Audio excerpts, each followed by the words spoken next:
Hello, everyone, and welcome to the May 2026 Move to France Q&A. My name is Allison Grant Lounes. I am the owner of the relocation agency Your Transformation. I am the admin of the group Americans in France, the host of the podcast Profiles in Transformation, author of the book Foolproof French Visas, which is currently in its sixth edition, the complete 2026 edition, and of course, which already needs a few updates that we're going to talk about this evening.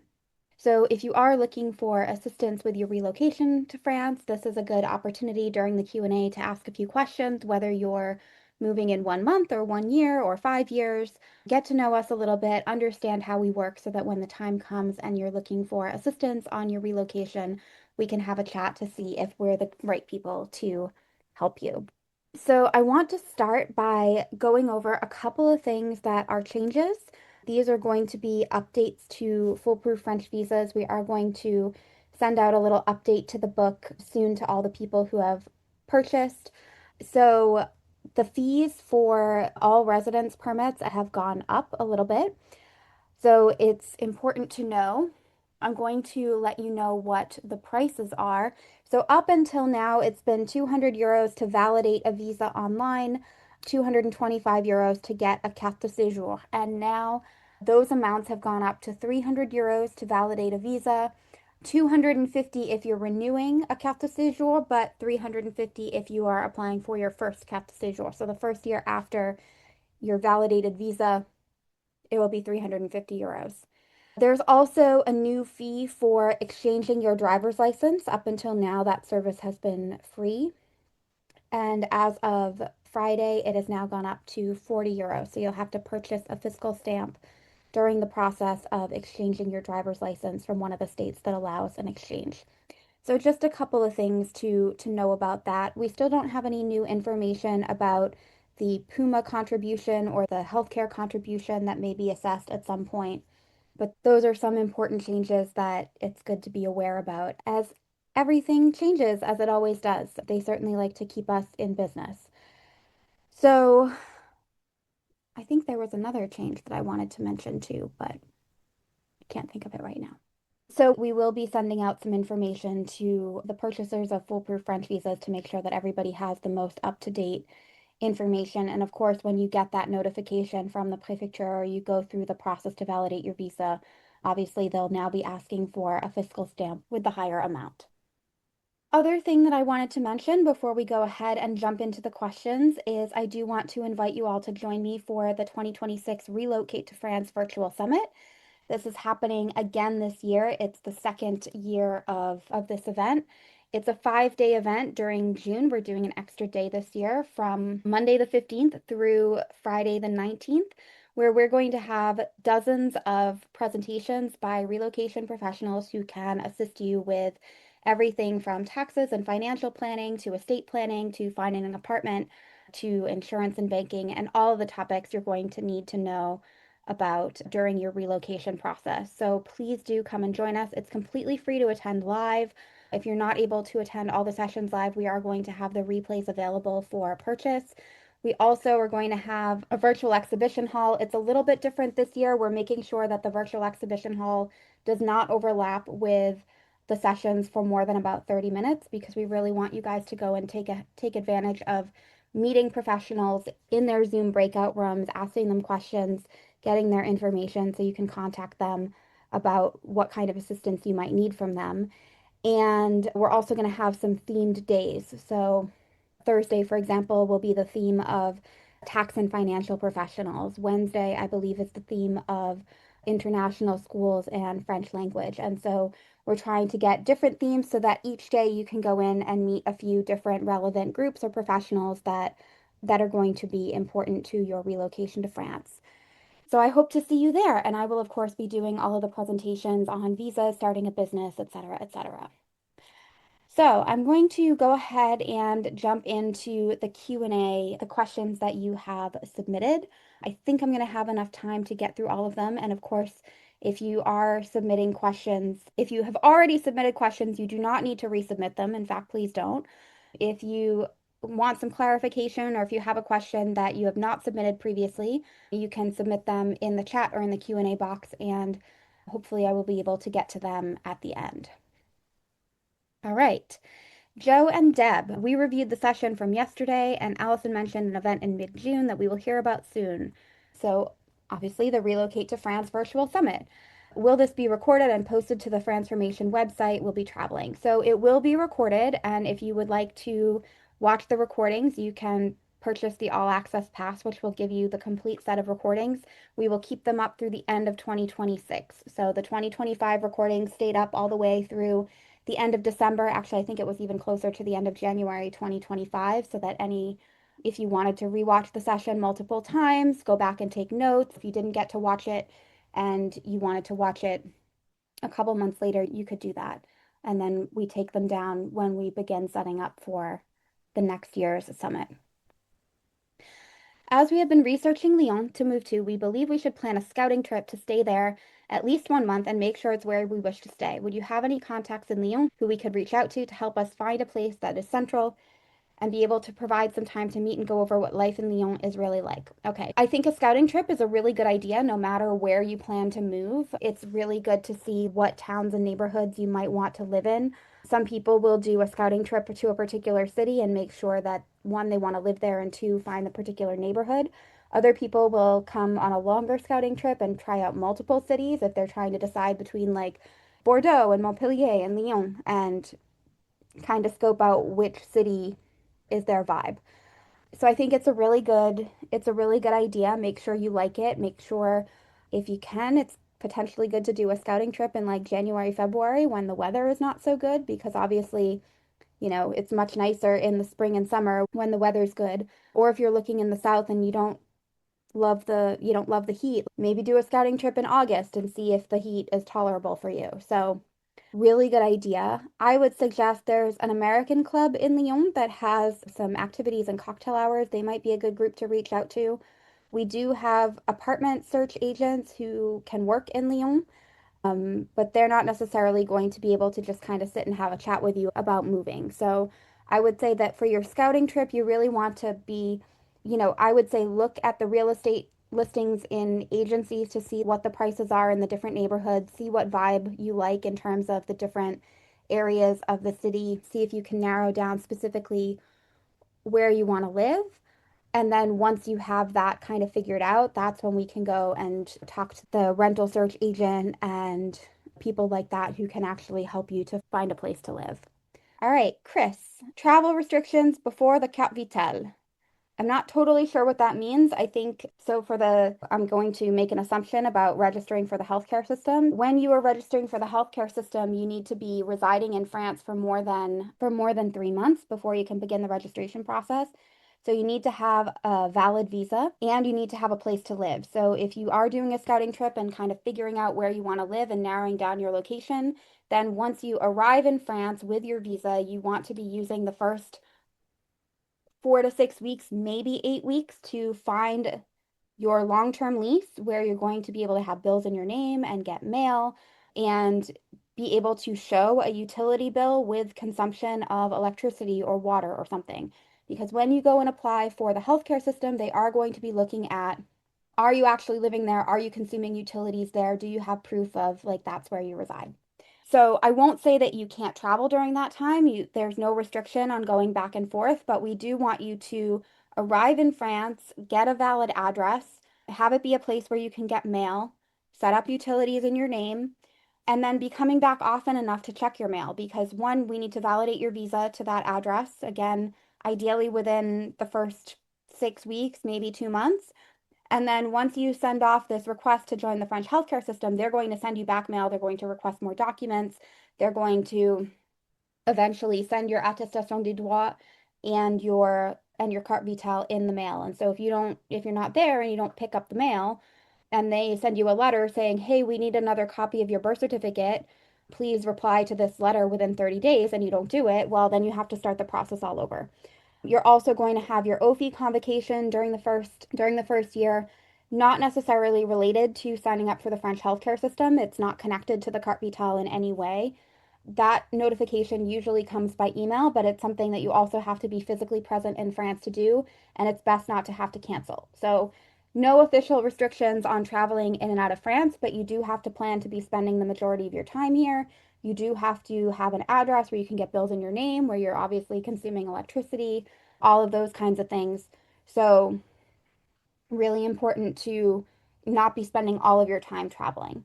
And I will say too, like sometimes people plan to spend their first year in France, like traveling around and like staying in different Airbnbs all over the place. That's a really bad idea for a lot of reasons, but mostly because it makes all of this admin really hard if you don't have a fixed address, can't get mail, don't have any bills in your name, and can't prove where you live. And if you validate your visa to an address in Bordeaux and then you get your convocation, but now you're out like in Nancy, then you're going to have a problem because you're going to have to travel back to Bordeaux to go to your OV appointment. Patricia says, what if you have a rental that includes utilities in the rent? So that's only legal for like water and maybe internet, but electricity, it's not legal for landlords to resell electricity. So the electricity bill needs to go into your name. OFI appointment. OFI is your medical visit and potentially civics classes, depending on the visa type, with the Office Français de l'Immigration et de l'Intégration. It's OFII. And that will happen ideally sometime within your first year in France. You don't always get invited in very quickly, so it really depends on the time. Remember, I'm going through the questions that were pre-submitted first. I'm kind of keeping an eye on if there are clarification questions in the chat, but anything else will get answered after the end of the questions that were already submitted. Chris, again, long-term rental advice and guidelines. Okay, so it's really important, like I said, to establish a lease in your name, get bills in your name within the first like 1 to 2 months in France. It does take some time. Usually you're going to stay in some kind of temporary housing in that time period. The best thing, obviously, is to get a long-term residential lease that can be renewed and where you're going to have bills in your name. It's a regular primary residence lease that's automatically renewed and comes with all kinds of rights and protections under the Loi Allure, which is the law of July 6, 1989, that governs most residential leases in France. Now, if you have that type of lease, you have all kinds of protections as a tenant. You typically have to give 1 month's notice in a furnished rental, 3 months notice in an unfurnished rental, except in most of the major cities, that 3 months is reduced to 1 month because it's a tight housing market. So, really good terms for the tenant. Now, unfortunately, in a lot of the major cities, they are now, especially if you're a foreigner, they are now renting on something called a secondary residence lease or a bail code civil. This is one of the banes of my existence because it's a pretty sleazy type of lease. Basically, what they're saying is that you, as the tenant, are claiming that it is your secondary residence because you don't really live in France or you have another place that you reside full time, and that you're in this residence as a temporary basis, and therefore it's a commercial lease and they don't have to abide by all of the terms and conditions of a regular residential lease. And this is where they get a lot of foreigners like this. Unfortunately, in Paris, it's pretty much impossible to avoid. I hate telling people to do it, but if I told you not to, then you would never find an apartment in Paris, for example. It's starting to be pretty common in Nice as well. A lot of agencies, unfortunately, particularly when they're trying to rent to foreigners, are just not giving out regular primary residence leases. They have a lot more freedom in terms of what to charge for rent, a lot more freedom in terms of how to set terms for how much notice you have to give and whether or not you need to pay through the end of the lease. It's just overall a worse deal for the tenant, and they can just refuse to renew the lease if they don't want to. There's nothing saying that the lease has to be renewed. There's also, they're also free to have you pay all of the agency fees and things like that, which normally would not be fully at your expense if you had a regular tenancy. So something to watch out for. Again, normally I would advise not to take it, except that it's really difficult to find any other type of lease now. So be sure to talk with the agent who is finding your apartment about that particular challenge for the city that you're looking in. Millie, which type of visa should I choose, auto entrepreneur or business, if I've created a fashion brand that sells online worldwide and I would like to develop it further in Paris? So probably in the instance of creating a product that's going to sell, particularly if it sells worldwide and you might have shipping expenses and things like that, I would say you probably want to go for a passeport talent en création d'entreprise because then you're able to set up a company, deduct expenses, deduct your travel to the different places that you might be producing your items, deduct shipping expenses, things like that. Whereas if you're auto entrepreneur, you're pretty limited in you're not able to deduct anything. You have an income cap, which has gone up now. It used to be 77,700 euros per year. Now it has gone up to 83,600 euros per year, or I want to say it's about 196,000 euros per year now for the sale of merchandise. But yeah, I mean, typically when you have a product like a fashion brand, you're usually going to want to set up a company. We have a client who is in that situation. She had a fashion brand in Canada, and now she has expanded that to France using a talent passport visa type. How does an Airbnb business with a specific business plan or idea allow me to live in France?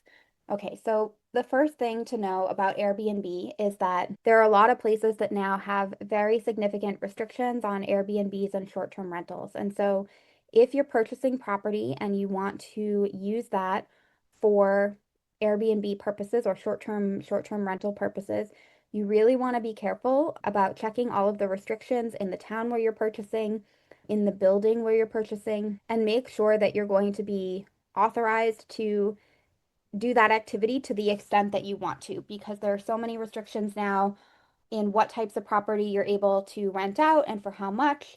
The budget also changed, the 2026 budget also changed how short-term rentals are taxed and whether or not it used to be that you could invoice as micro entrepreneur for short-term rentals up to the normal limit of 77,700.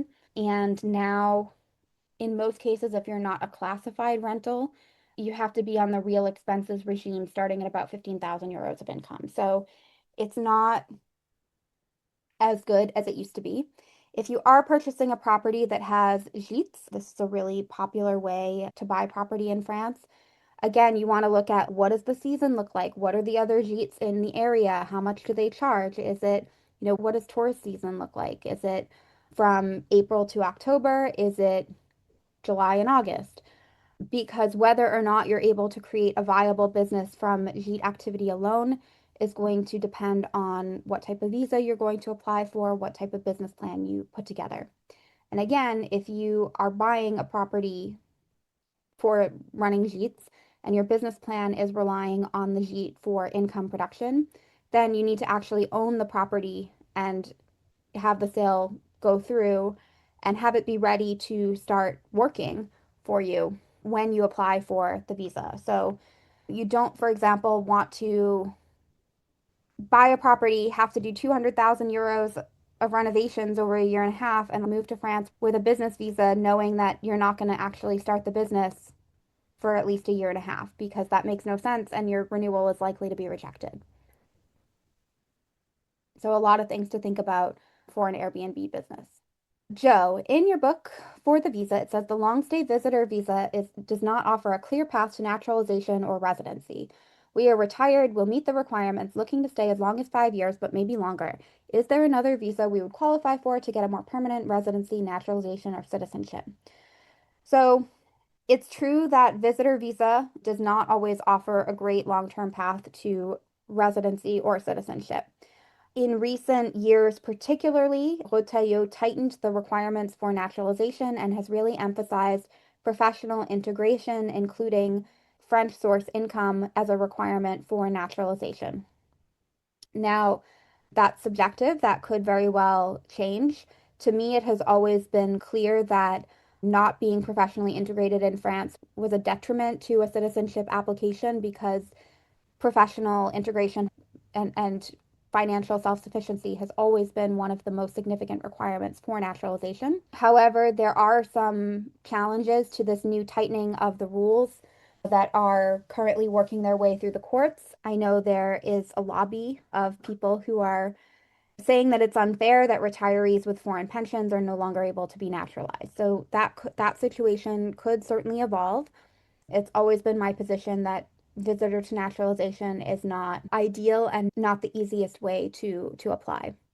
The good news, however, comes on the front of the 10-year residence card. Now, similarly, it has typically been my position that visitor visa was renewable annually, indefinitely, and there was no particular reason for the French government to start issuing 10-year residence cards to people on a renewable visitor visa. Now, that being said, recently, EU requirements have sort of encouraged the different EU countries to give these 10-year residence cards to anyone after 5 years of residence, as long as they continue to meet the criteria for their visa type. So it is possible now, if you've resided in France for more than 5 years, received a renewable visitor visa for 5 years continuously, to then apply for and receive a 10-year residence card. Now, if you're over 65, the main thing they're going to look for are your income, where you live, are you registered in the French healthcare system, are you using a French bank? Like they're looking at, do you live in France and are you integrating? If you're under 65, you will need to meet the requirement of a B1 level of French, so you'll have to take the DELF French exam, and you will have to take the civics test for the multi-year card. The civics test and the language requirement were implemented as of January 1st of this year, and it's A2 and a multi-year card test for getting a multi-year card, so a carte de séjour of 2 to 5 years, B1 and a 10-year card or resident card exam for a 10-year card, and then B2 and a citizenship a civics test for applying for citizenship. So all of those things will remain into effect if you're under 65 and you want to get a 10-year residence card.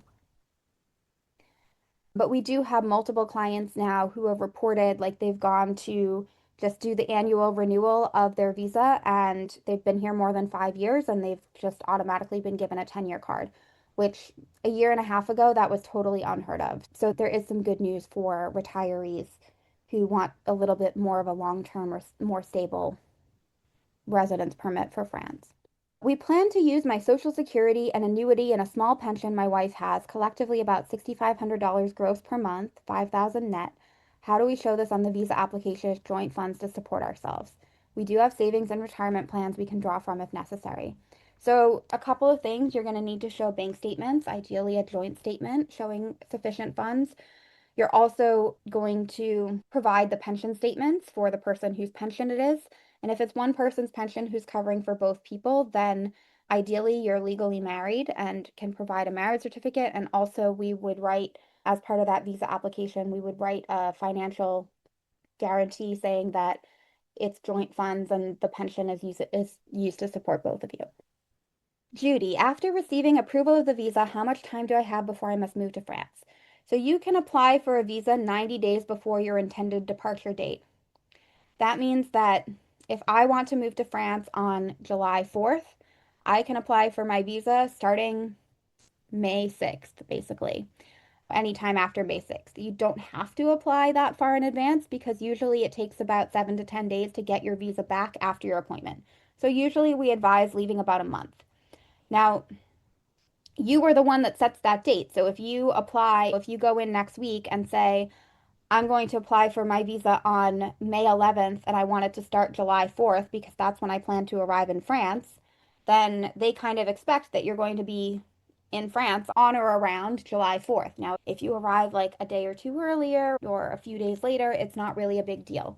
The most important thing to keep in mind is that your visa needs to be validated, and ideally, we want you to have a long-term address where you can get mail and bill in your name before you validate your visa. So, depending on how long it's going to take you to find long-term housing, we don't want you to arrive 3 months after your visa starts because then you don't have enough time to look for housing.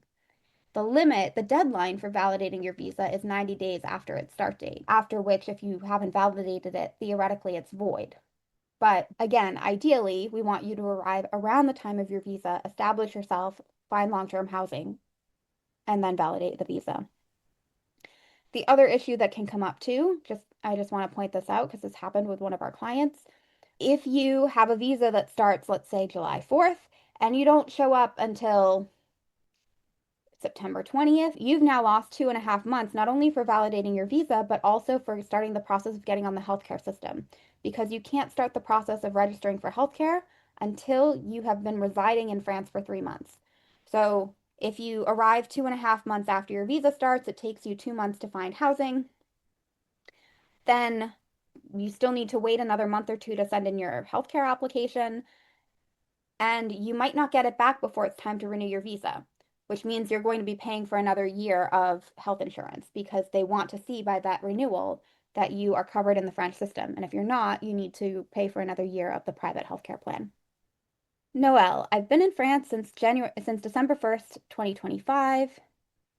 Just as I was going to have my medical exam in Nice, I moved to Tours. See, this already is a nightmare. Don't do this, people. They said they were forwarding my documents so I could have my exam in the new department. I still haven't heard from anyone. Is this a problem? Yes, it's a problem. This is why you don't want to move from one place to another after you validated your visa. What I would have told you to do if you had asked me is if you validate your visa in Nice, go to Nice to do your appointment, and then you have your paperwork, and then, then you can transfer your file at renewal. But yeah, unfortunately, you're probably not going to get called in until next year, and there's not really anything you can do about it. You can maybe write an email to the Orléans OFI. That might be the Nantes one. I'm not actually sure. There's not an OFI in Tours. I think Nantes would probably be the closest. But yeah, don't do that. Go to the place where you want to live, and if you end up moving, go back for the medical visit or whatever your OFI obligations are, because otherwise your file is going to get lost and it's going to take forever to reschedule. I don't want anybody, we tell people as much as possible. Occasionally people have like really serious commitments that they can't move and they get invited specifically at that time for their OFI visit. It is possible to reschedule and sometimes there's no alternative, but my advice always, we always try to get people to go when you get called in. Really, you don't want to have to reschedule because sometimes it could be 6 or 8 months before they call you back in, and there's really nothing you can do after that happens, after you miss one. And I mean, for a visitor visa, it doesn't really matter quite so much because it's just a 1 year card anyway. But if you are eligible for a multi-year card, but you haven't been able to do all of your OFI visits, you're not getting a multi-year card because completing all the OFI visits is one of the requirements for getting, if you're on a profession libérale and you want to get a 4 year card because you've been making money and you've done all the other things, you can't do it if you've missed your OFI stuff. So really important to not reschedule those appointments. All right, MC, what other documents must be translated besides birth certificates, marriage certificates, DDs, and NCs? I don't know what those are. And which ones must be apostilled? So we have only very rarely had the French government ask for apostilles for American documents. Occasionally, for other countries, we will see a request for an apostille, but normally you just need to get them translated. You need the translations for the renewal, normally not for the application itself, the visa application itself, and normally not for the healthcare process. They will normally take documents in English without an apostille. So I would say of the past 200 or so people that we registered for the French healthcare system, we've maybe had 2 or 3 requests for apostilles. And normally that's if there's something else kind of sketchy about the document, like it has a stamp or it's a little bit cut off or there's like a name change that goes along with it, etc. So birth certificate, marriage certificate for sure. You also want to order a more recent copy as you are approaching your move. It used to be that for those documents, oh, NC must be name change, divorce decree and name change. Um, Divorce decree, I would say you probably only need to get the pages translated like relative to whether or not you keep your name and like maybe the page that says like you're officially divorced from your ex. If it's like 40 pages, I would not tell you to get all of the pages translated. So yeah, I mean, for name change and divorce decree documents, I don't think it necessarily matters like how old the document is. We have had for the healthcare system as of October, they've been implementing much stricter rules about what birth certificates they're able to accept, and they have been coming back and asking for copies less than a year old, whereas it used to not matter for American birth certificates. So unfortunately now I'm advising people again, order new copies like before you leave. Sometimes they're picky about it, sometimes it slides, but more often than not, they're coming back to request a new version now. Must we get bank statements translated also? Ideally, by the time you're going to renew your visa, you have a French bank that you're regularly transferring money into that has a balance that you're using in your day-to-day life, and you're able to give the Préfecture French bank statements in French with amounts in euros. You need to establish a French bank account as soon as possible and begin using it for most circumstances in France. If you are not doing that, or, for whatever reason, you haven't been maintaining a balance in your French account and you need to provide, they will request bank statements, additional bank statements from your home country. If they're in English, then yeah, unfortunately, most of the time you're going to need to get them translated. We do have a new partnership with a translator, Bilingual Minds, and we have a code for a discount of 10% off translation. So if you do need translations, we can refer that code. We've got some clients get some good deals on translations. I would say you probably want two copies of birth certificate, one copy of marriage certificate. Typically, they're not going to take the originals, they're only going to take the copy. An exception is if you have a strange name change and you've gone back and forth with them with multiple versions, multiple copies of documents, and they're still not taking it, then you may have to suck it up and send in your original for the healthcare administration. But normally they're good with name changes. Lev, my birth certificate and our marriage certificate are from the Republic of Georgia and Russian Federation. I have originals but cannot obtain apostille recent issues. So I've heard fresh as 3 to 6 months needed. So I would say you can potentially contact the embassy in Paris to see if there's an option of providing a more recent document. There are some countries where, SAPAM just knows that it's really impossible to get a new copy, a new version of a birth certificate issued, and they do have assistance for people who really can't obtain another copy of an original document. So I expect that that would fall under that situation. I will say you want to make sure, especially on the translation of your birth certificate and marriage certificate, and that is when your name is transliterated from the Cyrillic alphabet to the Latin alphabet, make sure that it matches what's on your passport because we've had this issue with a couple of our clients who were born in like Ukraine or Russia where the name was transliterated in a different, like with a slightly different spelling. And then SAPAM has a problem. They don't like that. So if you can get the translator to put whatever your current spelling of your name on your passport is and make sure that matches, that's going to make your life a whole lot easier. If your full package is purchased, does that include assistance with the medical card, an account application, driver's license exchange, French bank account setup? In case of visa denial, what is your refund and cancellation policy? Yeah, so our VIP concierge packages include registering you for the French healthcare system, driver's license exchange, assuming you're eligible, French bank account. We have partners that we work with. We usually work with AXA for that. I mean, we can't set up the account ourselves, but we do have people that we work with. We do help with the accounts for, I'm currently working on a couple of profession libérale business plan approvals for DREETs that require the person to have a French bank account. We're working on that for a couple of non-resident accounts for people in that situation right now. So yes, we include all of that. And when you get a proposal from us, it will outline specifically all of the services that are included. And we have a little timeline of when approximately you can expect things to be started or happen. Now, our policy for visa denials, which we have never had to implement, is we will resubmit an application once at no additional charge. If a business plan gets rejected, we'll revise it, help provide some additional documentation, and put it through again.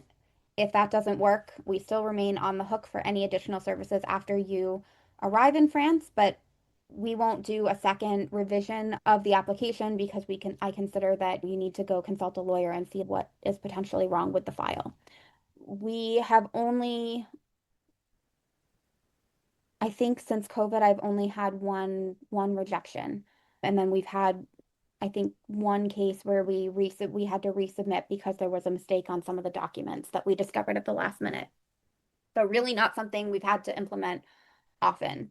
Our full terms and conditions are on our website, so I can put the link to that in the chat. We just updated them. And they're always attached to our proposals as well, so you can read through them before you sign anything. By the way, Just a note on sales conditions, they're mandatory in France. It's mandatory to have sales conditions that you can read before you sign a contract with somebody. So if you're looking at other companies, if you're looking at having other people help you, like that's totally fine and normal to look and compare. But that's one of the things you should definitely look at is like, what are your sales conditions? Do you have a contract? Does the contract say what's included in the package?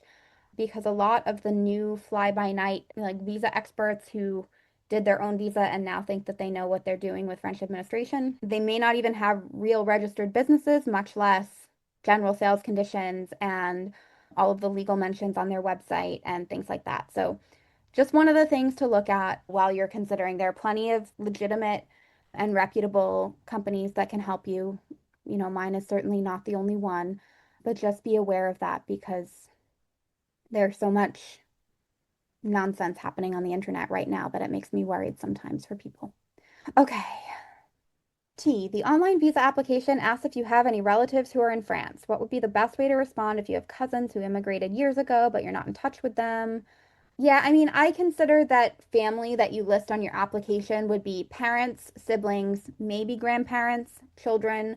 That would be it. My cousin's here on a student visa. She's doing her master's, and I told her that she probably doesn't need to put me on her application because even though we know each other really well and spend time together, it's not, to me, it's not a close enough relation. And when you look at the drop-down menu on the visa form itself, it doesn't give an option for cousins or aunts and uncles or anything like that. So I would say immediate family only.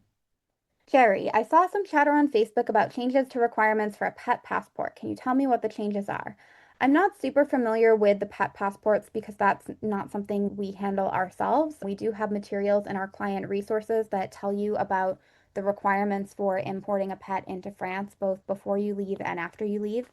So the process for bringing your pet is, you need to make sure they have a microchip and a rabies vaccine at least 21 days before their departure. Then you have to do the USDA paperwork within 10 days of departure, and the pet has to travel either with you or within 5 days of you. And then there are different restrictions for different types of animals. But I mean, for cats and dogs, it's pretty straightforward. Then when you arrive in France, you're supposed to bring them to the vet within 8 days and get them registered with ICAD.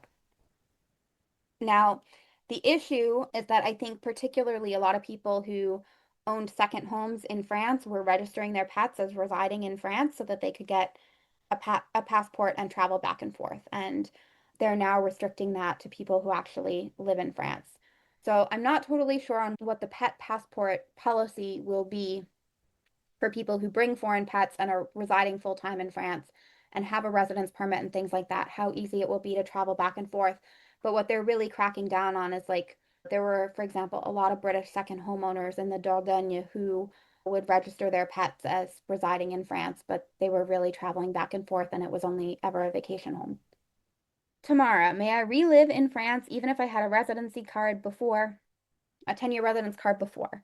No. So if your residence card is expired and you have not been living in France, then you have to unfortunately start all over. If you have a valid residence card and you haven't spent more than 3 years outside of France, then you could theoretically return on the same card, even if you had given up your lease and you've been out of France for a while. But it's no more than 3 years out of the 10-year card. Um, so yeah, and I think there was a question from somebody else later on that I saw that I'll go ahead and answer now because it was related. If you were married and lived in France but never requested citizenship and then you left and now you want to come back, unfortunately, again, like you would have to start from scratch. There's no way to get credit for that time once you leave and you are no longer a resident. Tamara, I want to buy a house in France. What will I need to provide?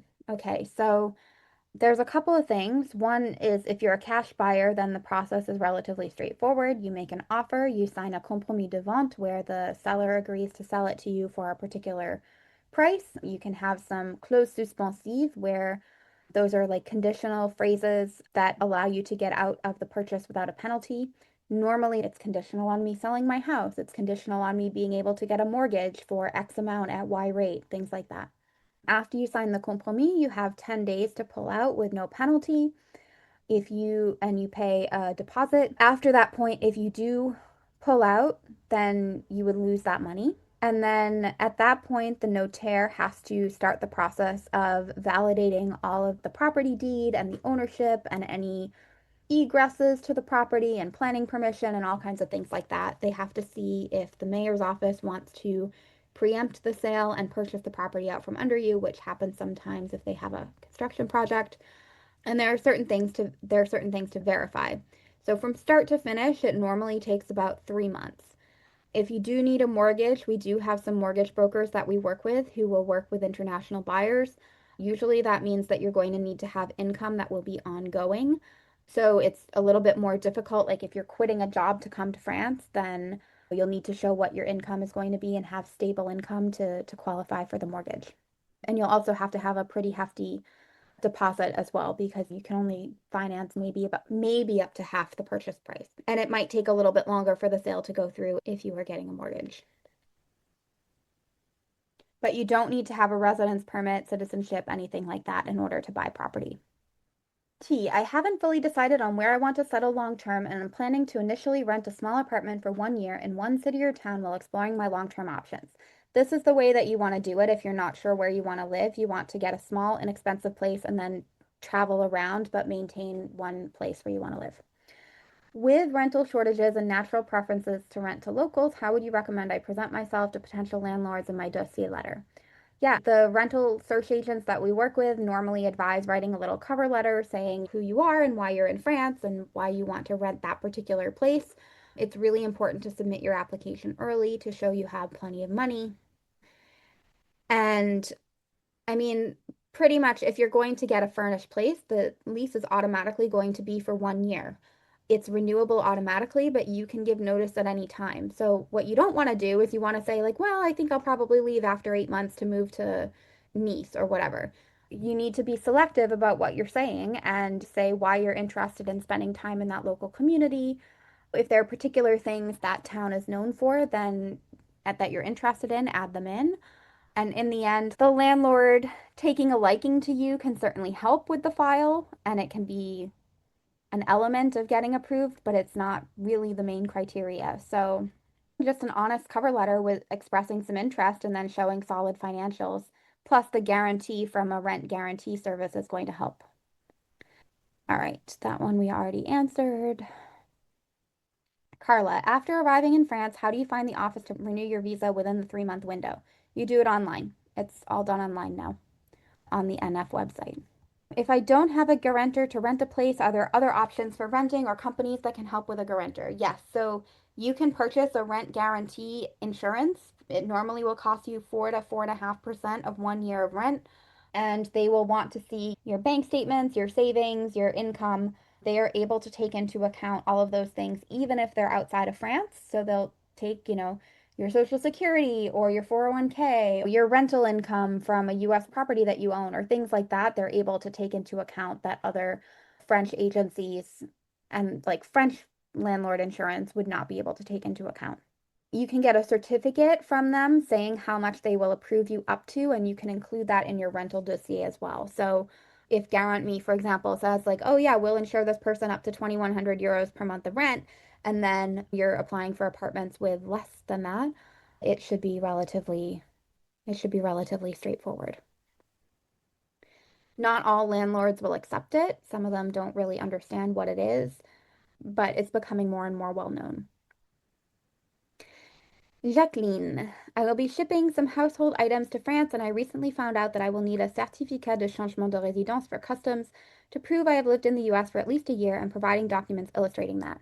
However, I've been unable to find clear instructions on how to get the certificate if you are American. So the instructions are on the French consulate website. Each consulate, you have to go to the French consulate or you have to send it to the French consulate for your geographical area, which means looking up geographically which consulate serves your state. If you're in like Maine, you're going to send it to the Boston consulate. If you're in Tennessee, you're going to send it to the Atlanta consulate, etc. But the documents are the same regardless of what nationality you are. We do have materials. Again, in our client materials, we have a video and a checklist explaining how to do this and what documents they want and all of that. All right, somebody just put in a question, work visa, and I don't know what that means, so I'm going to skip it. Please elaborate on your questions so that I can answer them appropriately. Mitchell, if I'm only visiting for less than 90 days as a tourist, can I work part-time for my US employer? Technically, no. Is anybody going to catch you? Probably not. If I do get a visa to live in France, can I work part-time for my US employer? Well, there are a lot of questions. So one, you would have to have a visa that enables you to work. If the company wants to keep you as an employee on a on what would be the equivalent of a W-2, they would have to register with the Centre National de Firmes Étrangers and have a French accounting for their French related activity. They'd have to register as having an employee in France. Depending on the type of contract that they use to sponsor your visa, they might get away with paying you US social charges for the first 5 years if they send you on an intercompany transfer visa, but they would still have to follow French labor law, including French holidays for all other labor law issues. So most companies are not really willing to do that, and once they find out that those are the requirements to do it legally and cleanly, they don't want to do it anymore. Another option would be getting a visa that enables you to set up a self-employment activity and invoice them. You could also, if the salary is high enough, over 59,373 euros per year, double it to include all the social charges that would have to be paid, more or less. If the income level is high enough, then you could potentially sort of get them to sponsor you for a European blue card visa. So, yeah, it's not an easy and straightforward thing. And I would say that you need to make sure that it's worth it. We do have a lot of clients who are in this kind of situation who work remotely in some capacity by invoicing a foreign company who set up as self-employed, who invoice. You really need to make sure it's done cleanly on the French side so that you and the company don't have any legal or tax issues related to you being in France.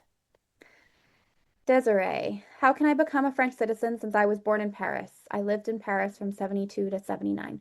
You can move to France, live here for more than 5 years, speak French, become integrated, apply for naturalization. But France does not have birthright citizenship, so being born in Paris doesn't mean anything. It would only mean something if you were born stateless or if you were born in France to a parent who was also born in France. There's something called the double droit du sol.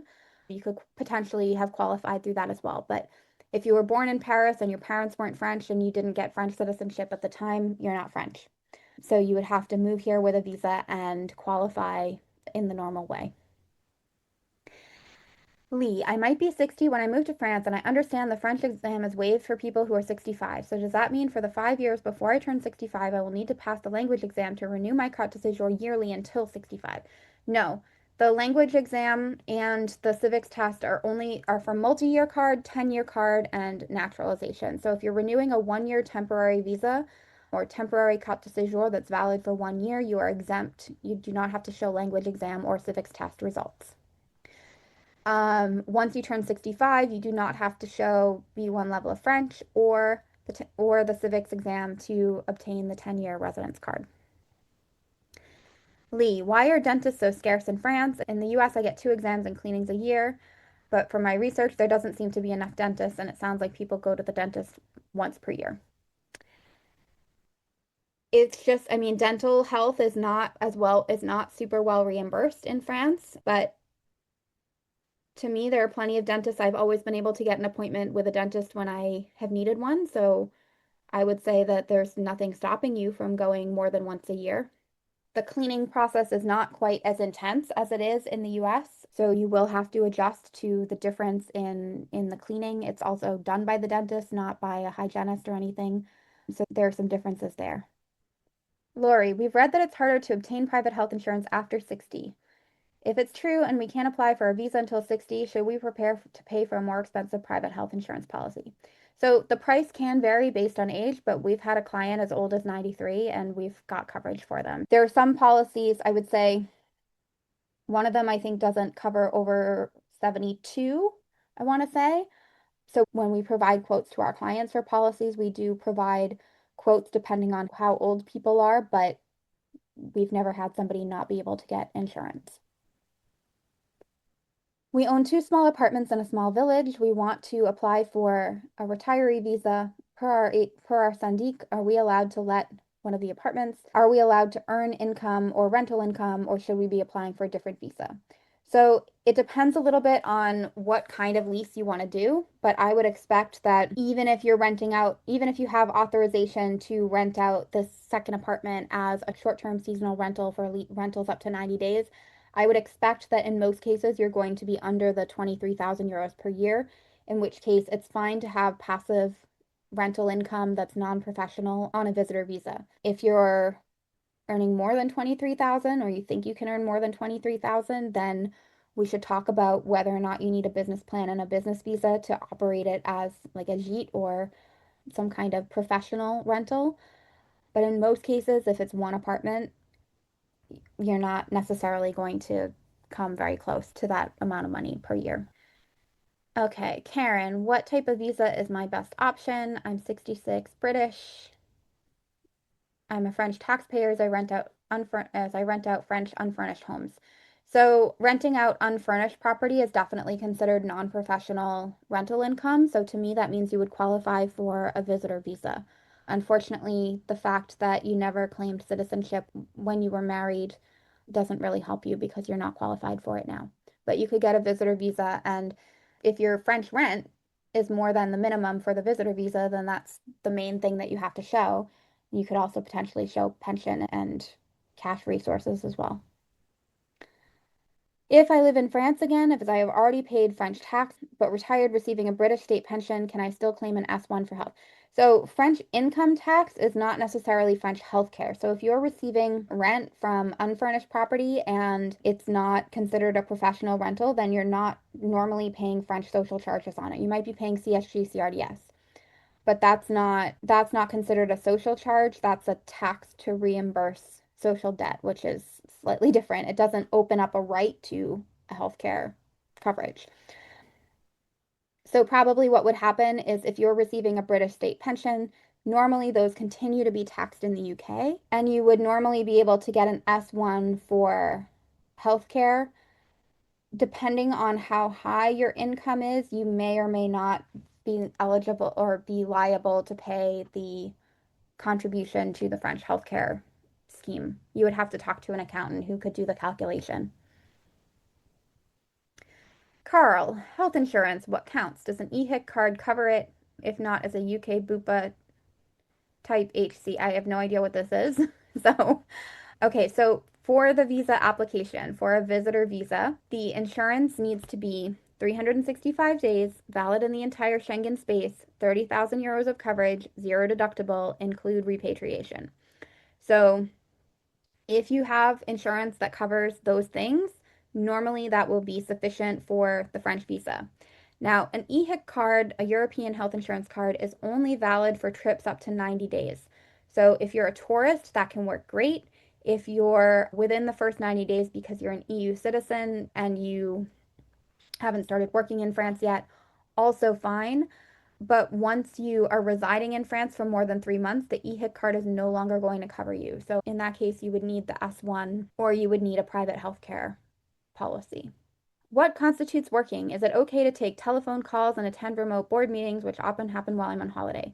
So there, people have different definitions of working, and one really funny one I thought was someone who disagrees with me about the visitor visa thing said, oh, it's working if you're being productive, if you're creating a product, which I think is funny because probably 10% of my workday is actually productive in the sense of producing something, and the rest is solving problems or taking calls or going to meetings or answering emails or things like that. So to me, work is if you were getting paid for it, if you would not otherwise be doing it, if you weren't getting paid for it, then it's work.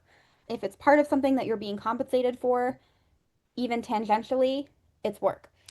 Now, if you're on vacation and you take a call or you go to a meeting, is anybody going to know or care? No. But if you're here long term and you're residing here and you're sitting in France and you're doing work and you're using the French healthcare system and French utilities and French roads and you're spending most of your time in France, then you're a French tax resident and your income and business income and all of those things should be taxed in France first. And so Is anybody going out and looking for the people who are going to the occasional meeting while they're on holiday? No, but they are more and more, if you're here on a visa, they are looking at your renewal, like where does this person's money come from? Especially if you're not retirement age. They want to see like, is it pension? Is it coming from a company? Like, why is it coming from a company? Where is this income declared on their tax declaration? So really important to make sure you're doing things properly.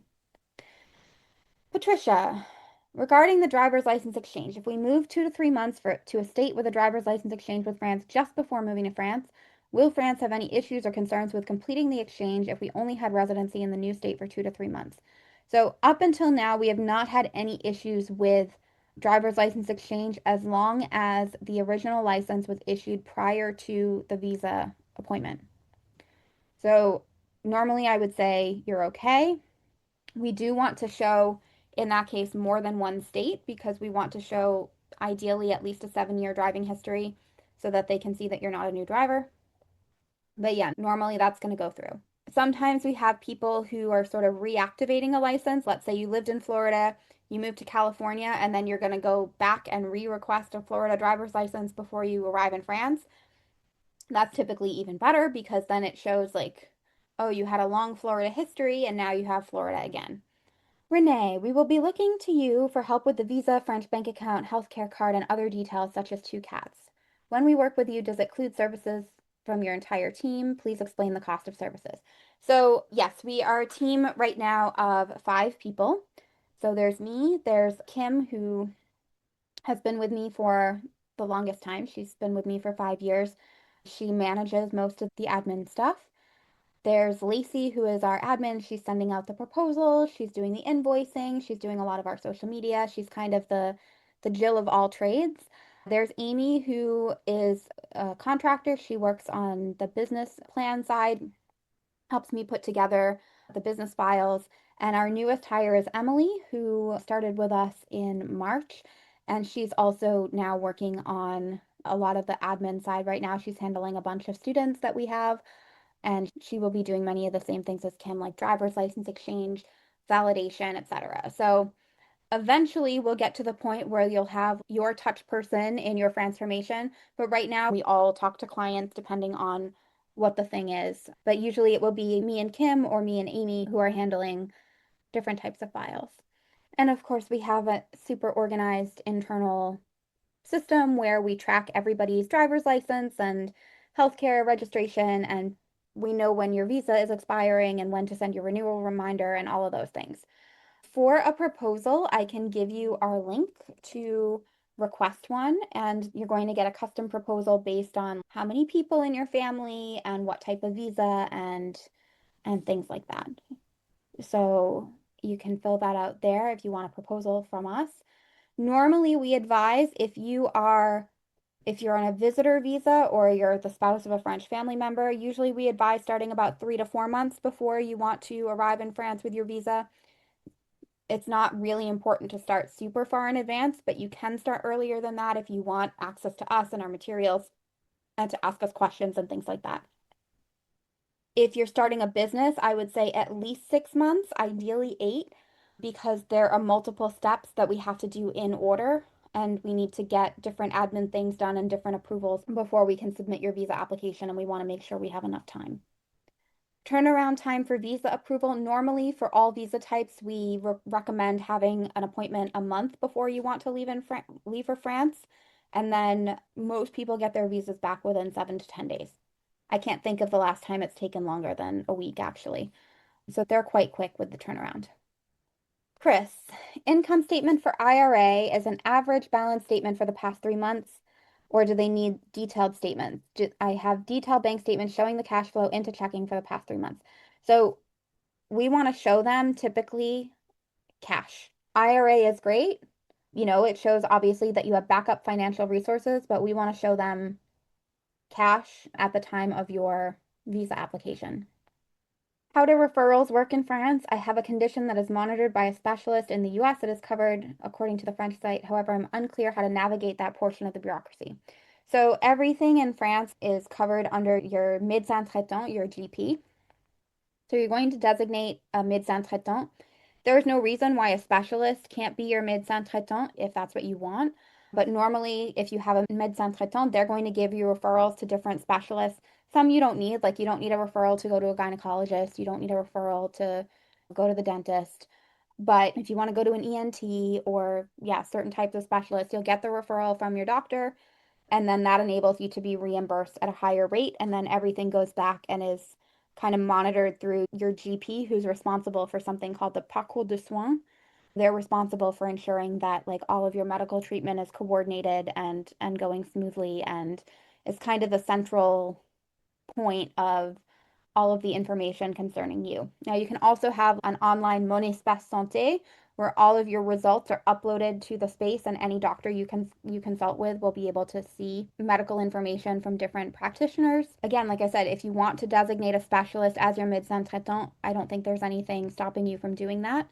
And then if you do have a chronic condition, you can get it designated ALD, affectation longue durée.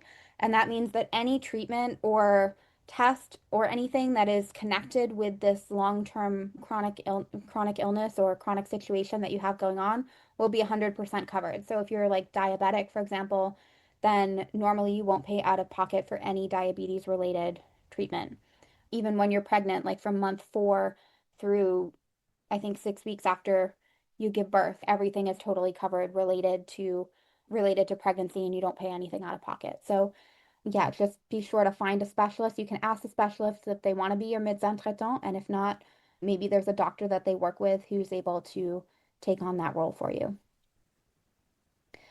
All right, I do see there's some questions in the chat that I will try to get to. I have a few more minutes. I want to move to Paris as a US citizen. How much money do you have to have every month? So what they're looking for is 1,500 euros per month. So if you're applying for a 1-year visa, they want to see about 18,000 euros. Lindsay, what is the process for renewing the year-long VLSTS visa for retirees? Okay, so the visitor visa renewal is done online. You need to log into your account that was created when you validated your visa initially. That's where you're going to upload all of your documents. So you'll need an e-photo, like your proof of health coverage in the French system, your bank statements, French bank statements, and other documents that you can upload there. We handle renewals for all of our clients. We normally send out reminders about 5 months before your visa expires. The renewal procedure opens 4 months before your visa expires, and it needs to be submitted at least 2 months before it expires. So we always recommend getting it in as soon as possible after that date, 4 months out. So we schedule reminders accordingly to tell our clients, like, hey, if you want us to do your renewal, this is our fee for us to handle it, and let us know so that we can get it in as soon as possible.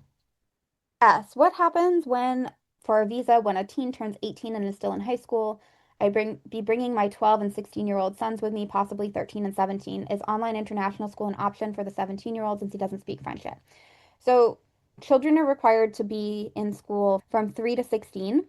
So technically, online school would be an option at 17. However, you really want to think about what options you're going to be giving to your student long term, particularly if you might want them to stay in France or in Europe. We do have a lot of clients in this situation. We have one of our clients, like the daughter had already graduated. She had graduated at 17, very bright young woman. She ended up repeating a year of high school so that she could go to French high school, but she was not going to take the back with her peers because her French wasn't quite that good. But it did give her the opportunity to get a really good level of French, and then she was able to, she didn't go into college right away, but she went into a program that sort of talked her through her different options. Like it gave her sort of introductory classes to a lot of different subjects and helped to orient her into the French university system. We have other kids who, yeah, came at 16 or 17, turned 18, did some French classes, and then were able to apply through Parcoursup, but as foreign students. There's a slightly different procedure for that. Normally, the best thing to do in that situation is like wait a year or two, make sure that they get their French level really good. But yeah, I mean, if for the child who comes before turning 13, it's much easier for them to stay long term and to get a 10-year resident card or the ability to stay long term when they turn 18. For a child who comes at 16, it's a lot harder. They're going to need to switch to a student visa, which means they're going to need to be enrolled in an academic program full time. Or, I mean, theoretically, they could be a visitor, but then they can't work or really do anything interesting. So it's not going to help them to be residing in France long term. We are going to have someone at the virtual summit do a presentation on post high school options for kids in situations similar to that. She's a college advisor who works with bilingual, bicultural, binational families and kind of helps them to figure out what their kids are going to do after, whether it's in the French system or the US and UK system. So I would encourage you to attend that session and learn what the options are going to be. If the kid wants to go back to the US and go to college in the US, that's also a consideration too, because then, giving up that residency in France means that if they want to come back to France after school, then they're going to have to start over and again with a student visa or some other kind. Having spent that time in France as a minor is not necessarily going to help them down the line to establish long-term residence later in adulthood. Margaret, to be clear, if we are in our 70s, does this mean by the time we're able to apply for citizenship, we do not need to have any specific fluency level of the French language?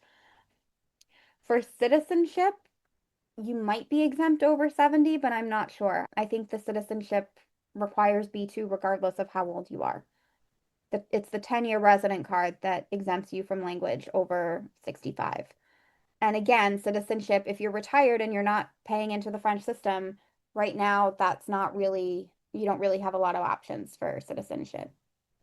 I'm a US citizen awaiting my Spanish citizenship based on my grandmother. Would I be able to live in France with the Spanish EU passport, or would I still need to undergo the French visa residency process? Yeah, so if you're an EU citizen, you don't need a visa to live in France. What you do need, particularly if you've never lived and worked in Spain or any other EU country, you will need help with other French admin things like getting on the French healthcare system.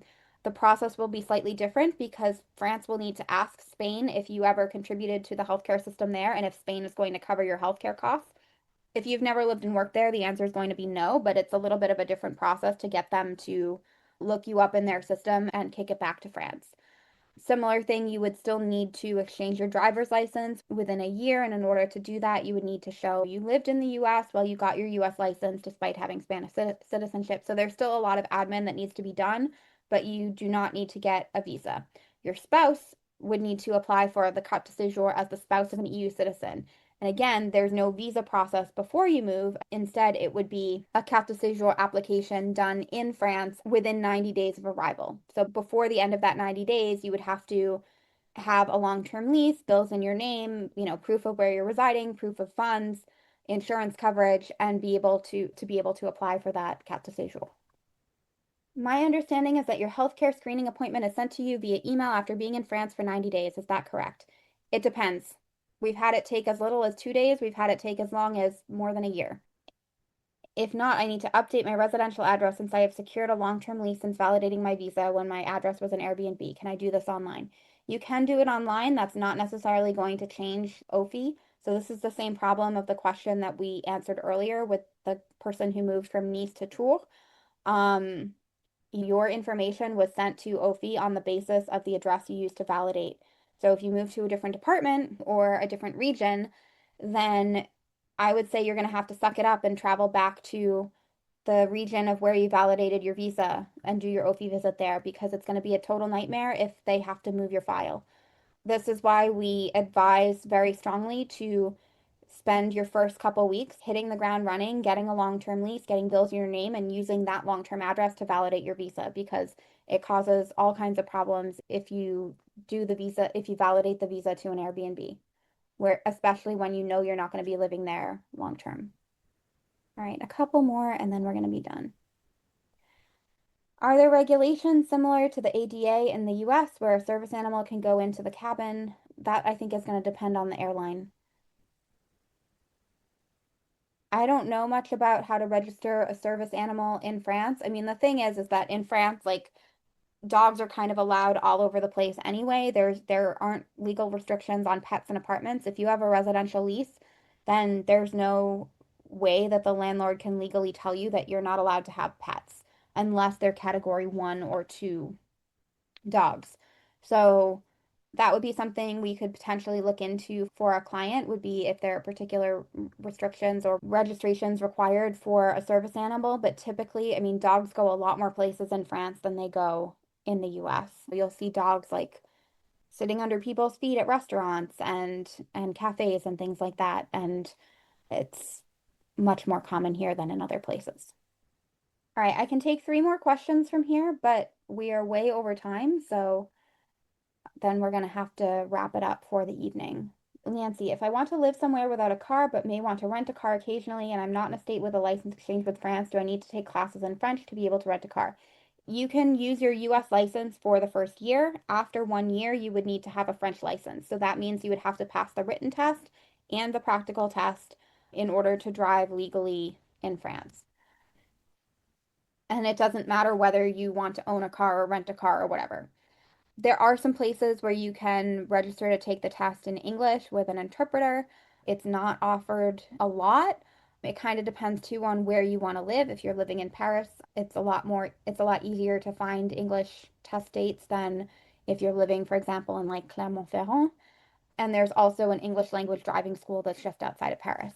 We also found one in Valbonne if you're in the Nice area. So yeah, the written test you can take with an interpreter. The driving test, there's no interpreter, but it's really just follow the directions on the highway towards Rouen and go towards whatever. And, they just tell you a little bit where to go and you have to follow and show that you're following all the driving rules. Millie, when you said validating the visa, is it to get a titre de séjour? Once it's been done, do I need to renew it towards the end of the visa? So when you receive a visa sticker in your passport, if it's a VLSTS, that's for Visa de Long Séjour, valent titre de séjour, for 12 months. You're going to validate it online on the NF website, and that becomes your titre de séjour for the first year. So you won't get a physical plastic card for the first year unless you have like a talent passport type or you're the spouse of an EU citizen and you request a carte de séjour directly because that's your situation. But for the majority of people, you're not getting a physical plastic carte de séjour in the first year. When your titre de séjour is coming to an end, you submit the renewal online. At that point, when your renewal goes through, they will produce a physical plastic carte de séjour for you. They will notify you that you need to go pick it up at the prefecture and you will pay for your stamp and you will go and pick up your physical plastic card. And that, assuming if you're a visitor, like you'll do that every year. And the main in-person element that you will have to do is you will have to go to the prefecture to pick up the card. If you have a different visa type, like if you're a profession libérale or the spouse of a French citizen, for example, a lot of those things now you submit an initial application online, but you may still have to go to the prefecture for an appointment. They're in the process of putting all those things online, but it's not quite there yet. So it will evolve within the next couple of years. All right, one more question and then I'm gonna finish up. Regarding having utilities in your name, what how does this work if you're going to live at a friend's house while they are away for a year? Would the letter they submit on your behalf cover the issue of utilities not being in my name? Yeah, so if you're staying with somebody, then we can write an attestation saying that you're staying with them and provide their utility bill and a copy of their ID, etc. But typically, a lot of times people have trouble getting this from like an Airbnb or even a short-term landlord because they don't want to deal with all of that or take the risk. So, as always, if you would like to schedule a consultation, I'm going to give you the link for that. So, if you have a lot of questions, if you want to talk through your timeline, what types of documents you need, your specific questions, what it's like to work with us, etc., you can schedule a 1 hour consultation. We do always credit the consultation fee to any package that you sign up for within 90 days. So if you then go on to become a client for our VIP visitor package, for example, you would get a credit for the cost of the initial consultation. I will also give you the link to request a proposal again if you would like to learn more about working with us and what our rates are, what's included in our package, etc. We can put together a custom proposal based on your family size, your visa type, etc., etc. Carolyn, if we purchase the self-guided package but end up needing additional help like a full VIP concierge package, will that cost count? Yes. So yeah, if you purchase our self-guided package or our complete French business incubator package and then you want to upgrade to a VIP package, then yes, we will credit that to the package cost as well.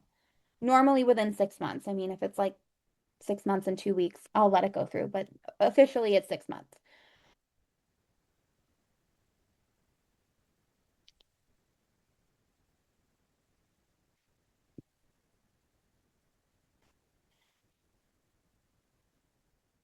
Yeah, for the VIP package, we try to handle as much as we can. We do the visa, we do the healthcare, we do the driver's license exchange. We're the ones doing the admin. We're also trying to coordinate, making sure that you're doing these other things. We send you to our banking partner, and then we're trying to check to make sure, did you actually open a bank account? Did you have any problems? How did it go?